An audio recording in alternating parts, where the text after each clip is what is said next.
let's talk about titration of strong acid with a strong base. And by titration, it's just really a neutralization reaction where we have an acid and a base.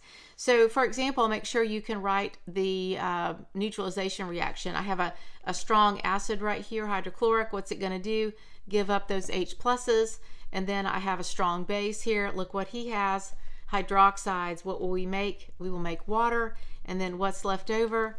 An aqueous salt. So let's look at a titration setup. We're going to put what we call the titrant, the titrant in the top of the burette. Okay, and the titrant in this case, I'm going to use this next little example, is a strong base, the calcium hydroxide solution there, and then I'm going to put the acid in the bottom. This is hydrochloric acid solution, and this is what we call the analyte. And generally, I don't know the concentration of this. Okay, so I've got a known concentration of my titrant, and I don't know the concentration of my analyte. I'm going to use some stoichiometry. I'm going to drop some little bit of volume at a time in there. And what's going to happen? Well, we start with a low pH because we have a strong acid, right? And this on the x-axis is the volume of base added. And so as I continue to add, the pH is going to go up slowly, and all of a sudden it's going to shoot straight up and then level out. Okay, and that is what a titration curve looks like.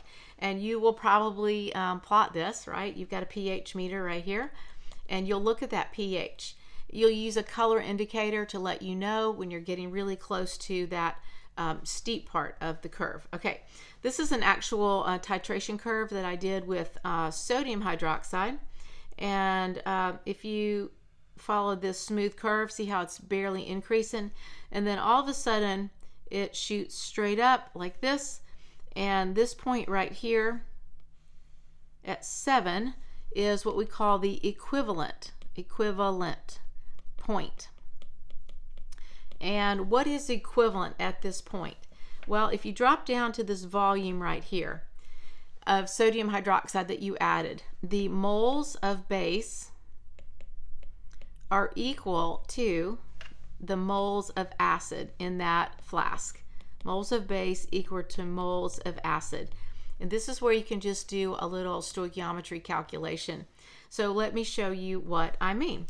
So here is a titration. We've got calcium hydroxide.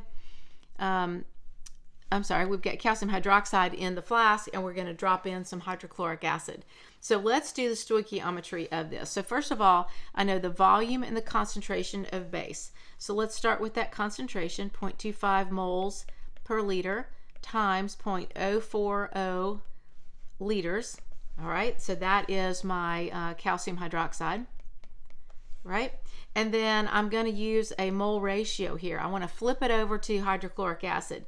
So check out my stoichiometry right here. So I've got 2 moles of hydrochloric acid for 1 mole of calcium hydroxide, because I am flipping over into hydrochloric acid.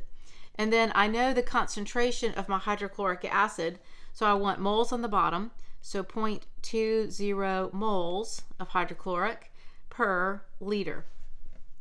All right, and when I do the math here, look what happens to my units. Moles of calcium hydroxide, liters cancel, and then I've got moles of hydrochloric. So I'm going to get liters of hydrochloric solution, and that would be 0.025 liters, and that would be 25 mils.